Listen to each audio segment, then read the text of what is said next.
जब अखबार खोल के बैठी तो एक खबर पे नज़र गई और उस खबर को पढ़ने के बाद मन कहीं ना कहीं थोड़ा सा असहज हो गया। अगर आप लोगों को याद हो तो लगभग 5 दशक पहले एक फिल्म आई थी अभिमान।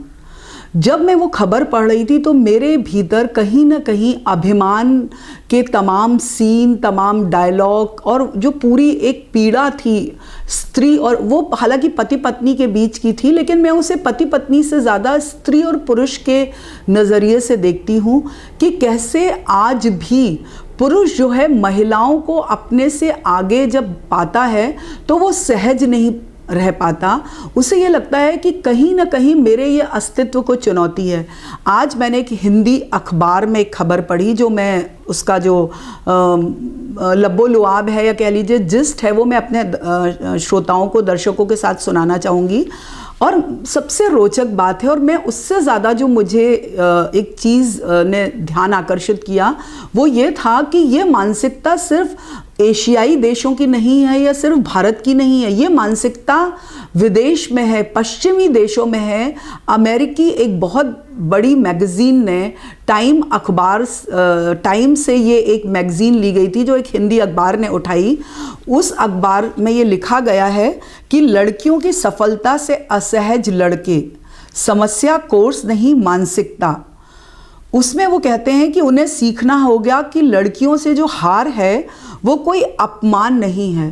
तो आज भी हमारे समाज में ये एक डीलिंग, कैसे लड़कियों से हार की को जो है उसको कैसे डील किया जाए। हम अपने लड़कों को ये अपने जो बच्चे हैं, हमारे लड़के हैं, उनको हम ये सिखा ही नहीं पा रहे हैं कि महिलाएं भी आपसे बेहतर हो सकती हैं। देखिए, प्रकृति ने मेरा मानना है कि प्रकृति ने स्त्री और पुरुष दोनों को बराबर बनाया है। अलग अलग खूबियां हो सकती हैं, लेकिन प्रतिभा के मामले में उसने किसी भी लिंग को एक या दूसरे से कम या ज़्यादा नहीं रखा है। तो ये एक हमारी एक सामाजिक घड़ना थी पूरे विश्व में कि कहीं ना कहीं जो एक पुरुष सोच, पुरुष सर्वोत्तम है, पुरुष बेस्ट है, इस सोच जो सदियों से चली आ रही है, सिर्फ ये भारत का या एशियाई देशों की सोच नहीं है, कमोबेश पूरी दुनिया में कहीं थोड़ी ज़्यादा आपको दिखाई देगी, कहीं परंपरागत रूप से इसको कम दिखाई देगी। तो ये जो इस तरह की चीज़ें आ रही हैं वो सब उसी का नतीजा है। और अगर आप देखें कि जिस तरह से कोई भी इंसान, चाहे वो पुरुष हो या स्त्री हो, वो उसका विकास, उसका प्रदर्शन, उसका परफॉर्मेंस किस चीज़ पर निर्भर करता है? वो निर्भर करता है उसको जो मौके मिलते हैं।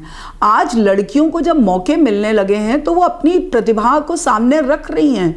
आप ये देखिए, पिछले 15 साल से 20 साल से अगर आप अपने यहाँ 10वीं के 12वीं के नतीजे देखें, या आज हम अपने यहाँ यूपीएससी टॉपर्स को अब जब देखते हैं तो उसमें लड़कियों की संख्या काफ़ी है। और लगातार हम लोग देख रहे हैं कि टॉपर्स में लड़कियां आगे आ रही हैं। जो 10वीं और 12वीं के नतीजे होते हैं, चाहे वो सीबीएसई के हों या विभिन्न राज्यों के नतीजे हों, उनमें लड़कियों का जो परफॉर्मेंस है, उनके पासिंग मार्क्स हैं या उनका जो वो लड़कों से कहीं बेहतर है। तो सवाल ये है कि अगर हमारी बेटियां, हमारी लड़कियां बेहतर प्रदर्शन कर रही हैं तो ये समाज के लिए या पुरुष वर्ग को कहीं दिक्कत नहीं होनी चाहिए। इसमें किसी तरह का कोई ये नहीं होना चाहिए कि अरे वो हमसे आगे निकल गई है, हम पीछे रह गए हैं तो ये हमारा अपमान है, हमारे पुरुषत्व पे ये एक चोट है। ऐसा नहीं है, क्योंकि अंततः समाज तो स्त्री और पुरुष दोनों से ही बनता है ना। वो लड़की जो आपसे आज पढ़ाई में आगे निकली है, हो सकता है वो आपकी बहन हो सकता है वो आपकी बेटी हो सकता है वो आने वाले दिनों में वो आपकी जीवन संगिनी बने। तो अगर शुरुआत से ही हम अपने बच्चों को ये ट्रेनिंग देंगे, खास करके लड़कों के ट्रेनिंग देंगे कि नहीं, लड़कियां भी तुम्हारे जैसी ही हैं, उनको मौका मिले तो तुम्हारी तरह ही प्रखर हैं, वो निखर सकती हैं। तो मुझे लगता है कि काफ़ी कुछ इस सोच पर, ये जो मानसिकता है जो पश्चिमी देशों में भी इतनी मुखर रूप से सामने आ रही है, उस पर कहीं ना कहीं रोक तो नहीं, लेकिन एक सामाजिक बदलाव आ सकता है। तो देखते रहें खबर डिबेट, सब्सक्राइब करें, लाइक करें, सपोर्ट करें।